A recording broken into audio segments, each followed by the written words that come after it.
रवां साल माह सितंबर के दौरान सीमेंट की बरामद में ज़बरदस्त इजाफा हुआ और सीमेंट की एक्सपोर्ट 71.5% के रिकॉर्ड इजाफे के बाद 9,78,000 टन से तजावज़ कर गई, जबकि माह सितंबर के दौरान सीमेंट के मकामी फ़रोख्त में 18% कमी रिकॉर्ड की गई।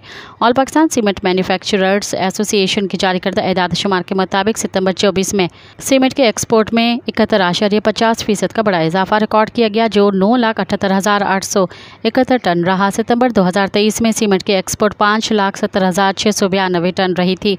ताहम सीमेंट की मजमूई फ़रोख्त सितंबर 2024 के दौरान 5.63% कम रही, जो 35,40,000 टन बनती है, जबकि सितंबर 23 में सीमेंट की मजमूई फ़रोख्त 37.51 लाख टन रही थी।